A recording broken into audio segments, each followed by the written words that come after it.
Alhamdulillahi Rabbil Alamin Hamdan kathiran tayyiban mubarakan fih Kama yuhibbu Rabbuna wa yarda Ashhadu an la ilaha illallah wahdahu la sharika lah Wa ashhadu anna Muhammadan abduhu wa rasuluhu la nabiyya ba'dah Allahumma salli wa sallim wa barik ala Muhammadin Kama zakarahu al-zakiruna al-akhyar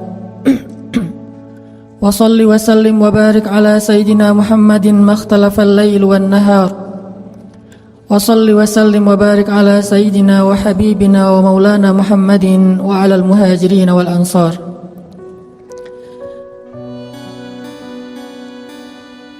عباد الله أوصيكم ونفسي بتقوى الله وتزودوا فإن خير الزاد التقوى اتقوا الله حق تقاته ولا تموتن إلا وأنتم مسلمون واعلموا أن أكرمكم عند الله أتقاكم فاتقوا الله ما استطعتم قال الله تعالى في القرآن الكريم أعوذ بالله من الشيطان الرجيم بسم الله الرحمن الرحيم يا أيها الذين آمنوا لا يحل لكم أن ترثوا النساء كرها ولا تعضلوهن لتذهبوا ببعض ما آتيتموهن إلا أن يأتين بفاحشة مبينة وعاشروهن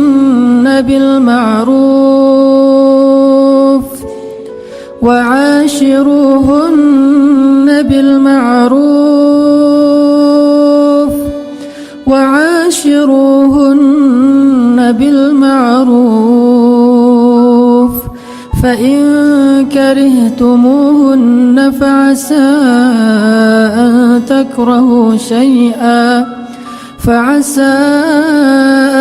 تكرهوا شيئا ويجعل الله فيه خيرا كثيرا Sadaqallahul Azim. Jamaah Jumat yang dirahmati Allah Subhanahu wa taala. Pada kesempatan Jumat ini marilah kita merenungkan firman Allah Subhanahu wa taala di dalam surat An-Nisa ayat 19. Satu di antara sekian banyak ayat yang mengajarkan kita bagaimana meningkatkan ketakwaan kepada Allah Subhanahu wa taala. Pada kesempatan ini kita akan mengangkat sebuah tema yang penting sekali bagi kita semuanya. Terutama tema ini sangat tepat dibawakan dalam majelis sholat Jumat karena hampir seluruh yang hadir adalah laki-laki. Maka marilah kita renungkan bagaimana perintah Allah Subhanahu wa taala kepada laki-laki, kepada para suami agar mereka memuliakan istri-istri mereka.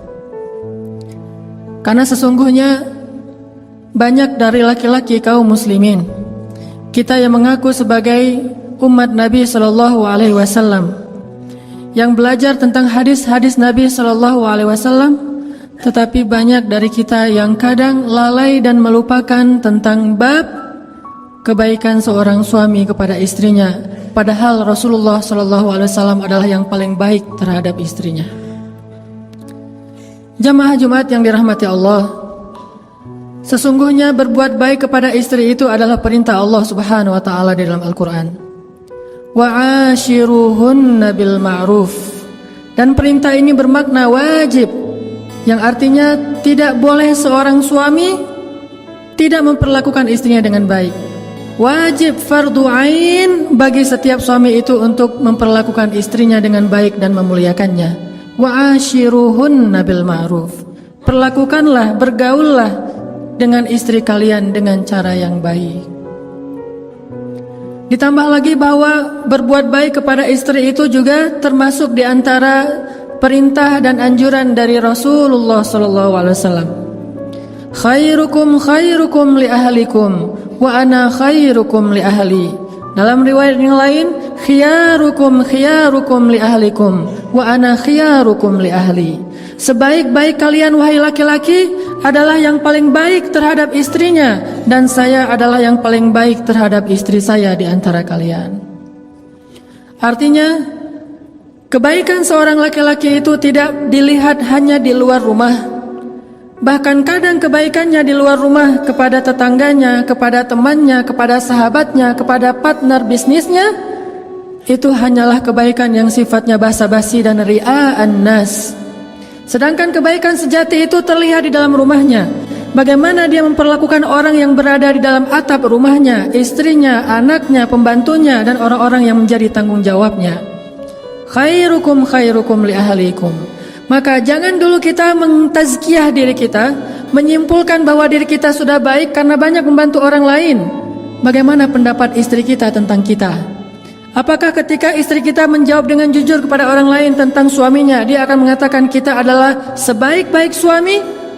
Sebagaimana seorang sahabiat menikah dengan 3 orang laki-laki yang tiga-tiganya ahli surga.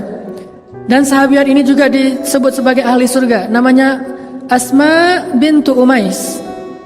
Asma bintu Umais pernah menikah dengan Ja'far bin Abi Thalib, dan dia mengatakan Ja'far itu sebaik-baik suami.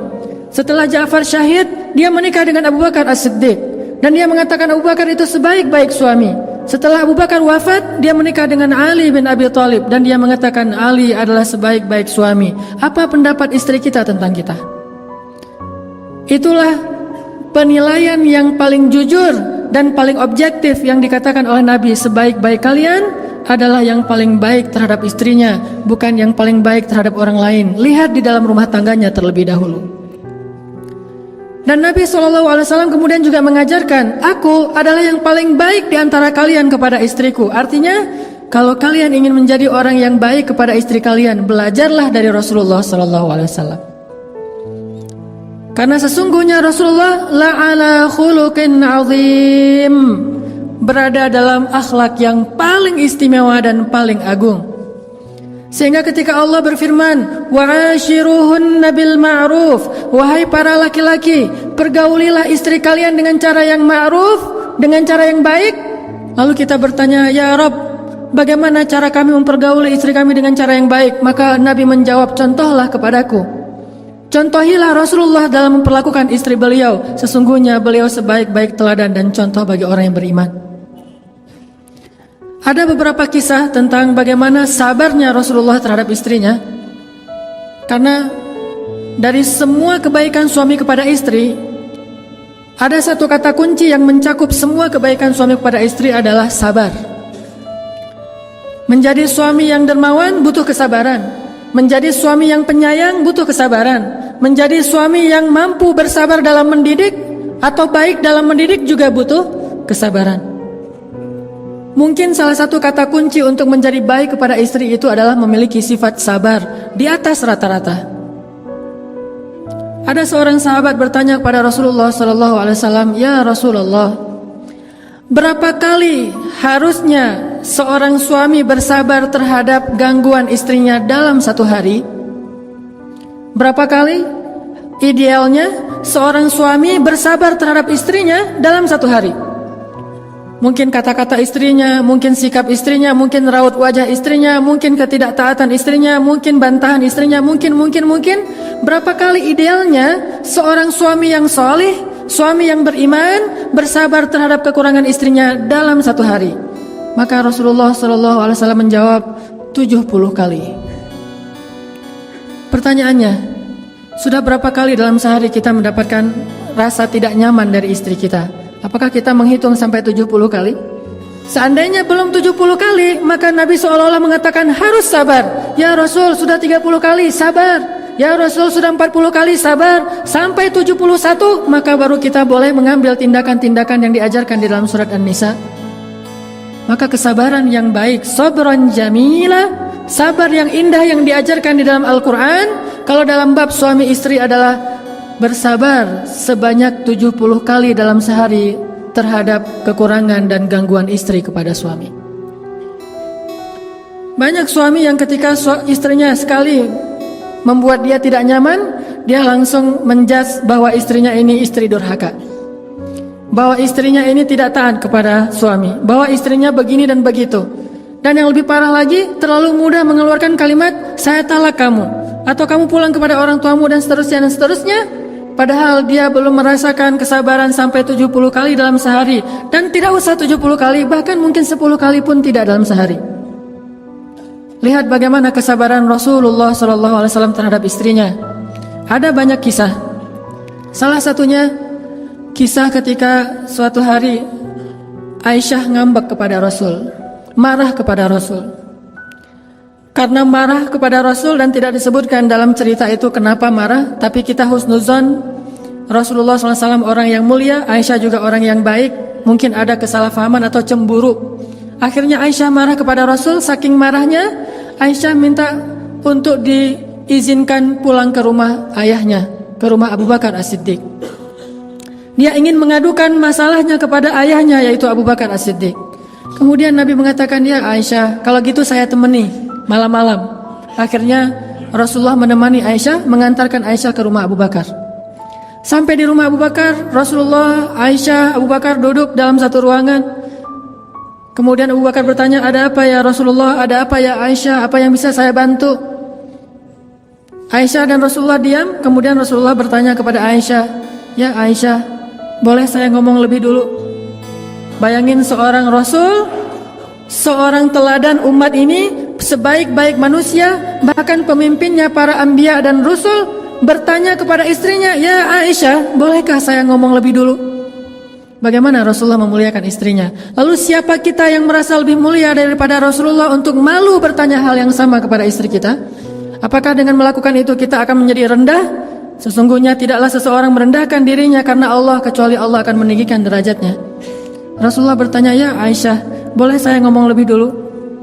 Lalu Aisyah mengatakan, boleh, dengan syarat jangan katakan kecuali kebenaran. Kata Aisyah, boleh, dengan syarat jangan katakan kecuali kebenaran. Siapa Rasulullah? Siapa orang yang dia katakan itu? Rasulullah, yang tidak pernah berkata kecuali kebenaran.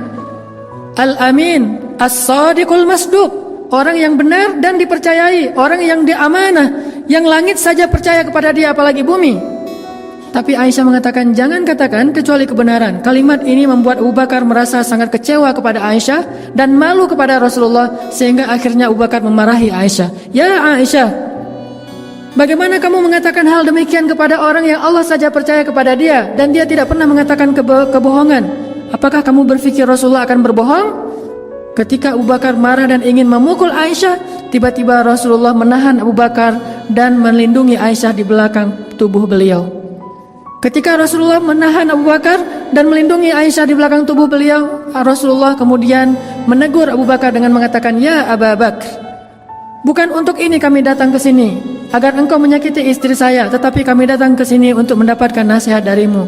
Kemudian Rasulullah menoleh ke belakang sambil tersenyum ke arah Aisyah dan mengatakan, ya Aisyah, lihat bagaimana aku membela kamu. Ini kesabaran Rasulullah SAW. Diperlakukan dengan kata-kata yang mungkin bagi seseorang yang merasa dirinya saleh, ahli ibadah, banyak tanggungan, seorang pemimpin, merasa dirinya mulia, ketika istrinya mengatakan hal demikian di depan orang lain, dia akan tersinggung. Tapi Rasulullah malah membela Aisyah, lalu tersenyum kepada Aisyah sambil mengatakan, lihat Aisyah, bagaimana aku membela kamu. Kemudian mereka kembali ke rumahnya dalam keadaan damai. Wa'ashiruhunna bil ma'ruf. Perlakukanlah istri dengan cara baik.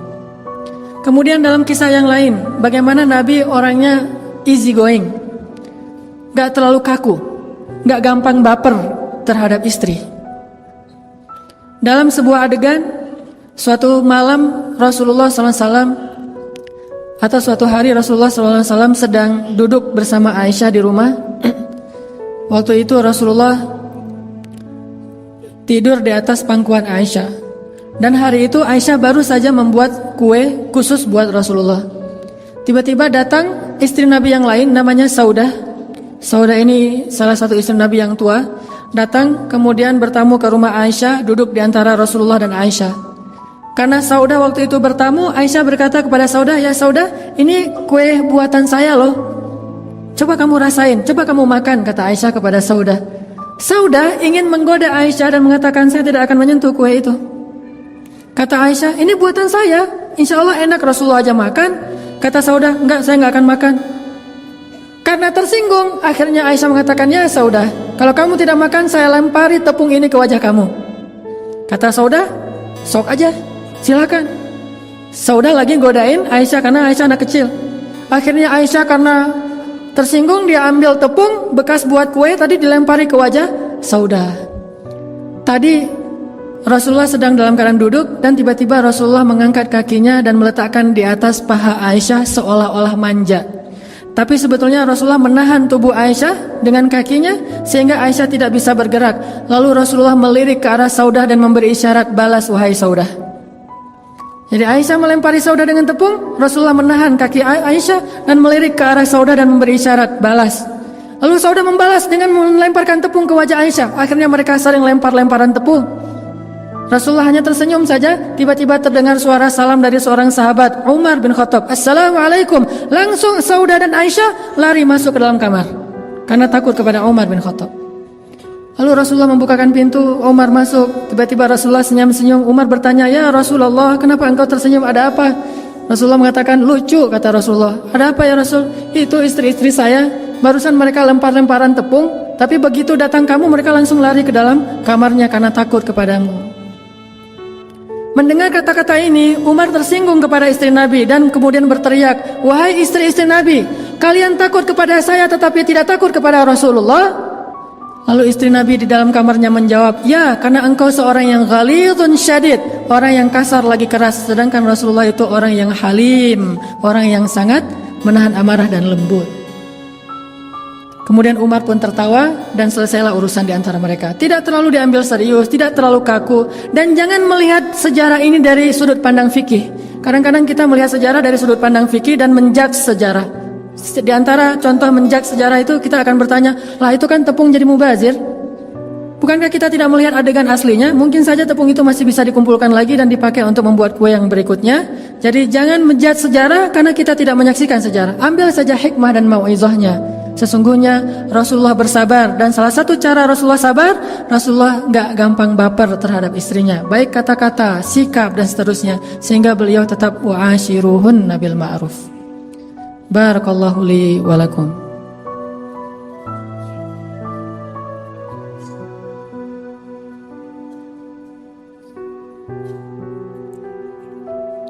Alhamdulillahirabbil alamin. Asyhadu an la ilaha illallah wahdahu la syarika lah wa asyhadu anna Muhammadan abduhu wa rasuluh la nabiyya ba'da.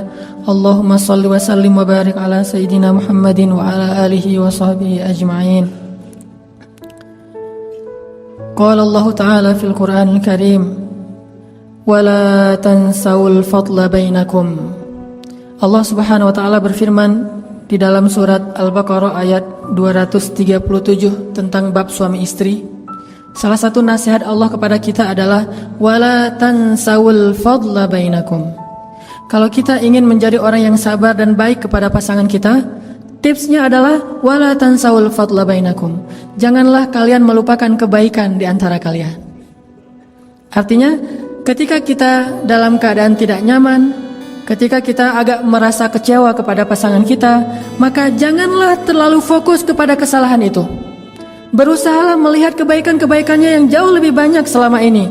Kalaupun kita tidak suka terhadap satu hal pada diri pasangan kita, kata Allah, fa in karihtumuhunna fa'asa an takrahu syai'an fa'asa an takrahu syai'an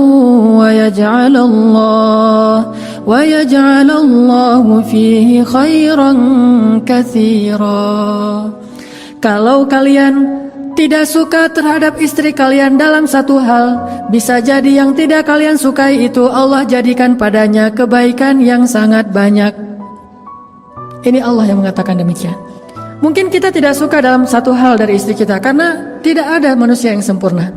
Fala tuzakku anfusakum. Jangan pernah menganggap ada manusia sempurna. Karena kadang kita berpikir, oh perempuan ini ada kesalahan di sini, saya akan cari perempuan lain yang lebih sempurna. Tidak ada perempuan yang sempurna kecuali 4 orang saja.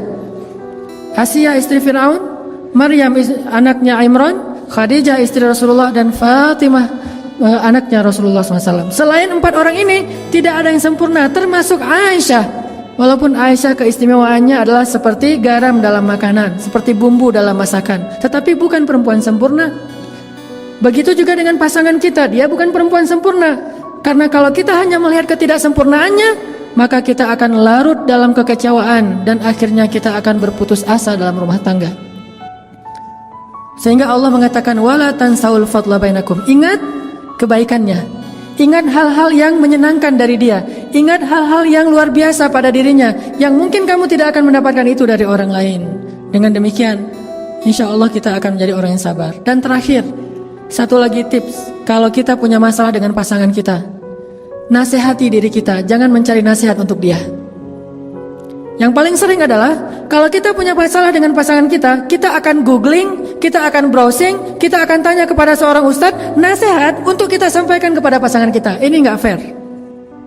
Harusnya kita googling nasihat untuk diri kita sendiri. Kita browsing nasihat untuk diri kita sendiri. Kita datang kepada seorang ustadz, ya ustadz, nasihati saya untuk menjadi suami yang baik, suami yang sabar. Bukan ya ustadz, tolong beri saya hadis-hadis tentang istri yang soleha. Kita cari nasihat buat diri kita sendiri, bukan mencari nasihat untuk kita share, kita forward, kita broadcast kepada pasangan kita. Itu tidak akan menyelesaikan masalah. Makanya begitu ada masalah di antara kita dengan pasangan, langsung browsing hadis-hadis suami yang penyabar. Langsung konsultasi dengan ustadz. Ustadz, ajarkan saya menjadi seorang suami yang penyabar, menahan amarah. Dengan demikian Allah akan melapangkan dada kita. Jadi minta nasihat untuk diri, bukan minta nasihat untuk orang lain. Mudah-mudahan ini akan memperbaiki hubungan kita dengan pasangan kita, karena itu salah satu di antara cikal bakal peradaban. Dengan mulai mengislah diri kita, kemudian mentakwin, membentuk usrah atau keluarga kita, maka insya Allah dari situ kita akan bisa membimbing masyarakat kita.